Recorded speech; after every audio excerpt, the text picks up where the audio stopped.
প্রার্থী শ্রীমতী মালা রায় 8টি ওয়ার্ডের মধ্যে 5টি ওয়ার্ডে হারলো। টোটাল যে বুথ আছে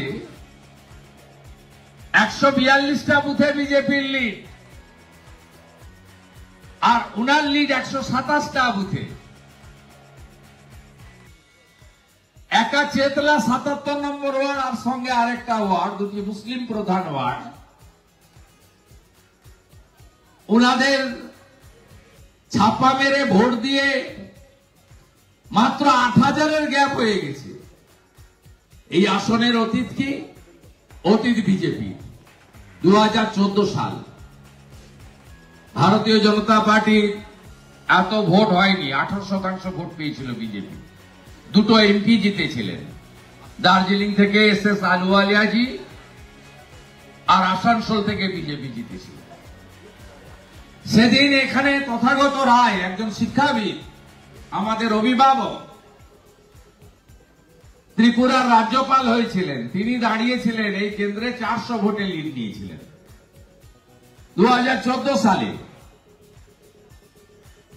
এটা হচ্ছে মিনি ইন্ডিয়া, নানা ভাষা, নানা মত, নানা পরিধান, বিবিধের মাঝে দেখো মিলন মহান।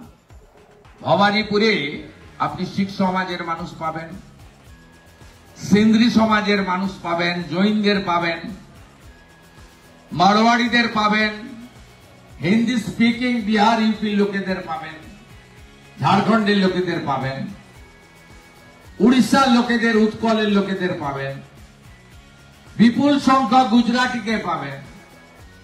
রাজস্থানের এমন কোন জেলা নেই যেখানকার লোক এখানে থাকে না, মানে তাদের আত্মীয়তা।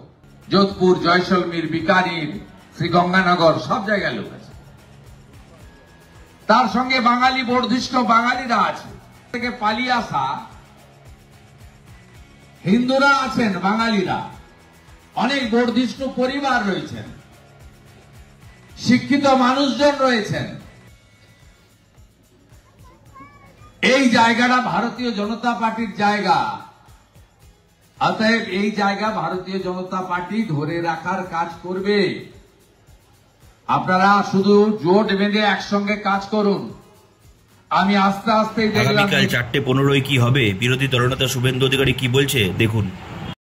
দেখাচ্ছে আগামীকাল ইলেকশন কমিশনের প্রেস কনফারেন্স 4:15-তে। ওনারা কি বলবেন আমি জানি না, আমি ইলেকশন কমিশনের কেউ নই, আমি একজন MLA। আমার ধারণা বহু প্রতীক্ষিত SIR এর কথাই হয়তো ঘোষণা হবে, মানে মিডিয়া সূত্রে যা বলছে, এটা আমার কথা নয়। আপনারা সবাই প্রস্তুত তো? ইতিমধ্যে আমাদের কিছু তো খবর রাখতে হয়। প্রধান বিরোধী দল, তার আবার বিরোধী দলনেতা, এখানে টোটাল ভোটার লোকসভায় ছিলেন 2,05,823। এখানে বুথ আছে 267, ম্যাপিং কমপ্লিট হয়ে গেছে 266টাতে, ম্যাপ উইথ রোল 85,399, পার্সেন্টেজ হচ্ছে 41.49। আরেকটা বুথ ধরলে অ্যাপ্রক্স আপনি ধরতে পারেন 42% ম্যাপিং এ এসেছে।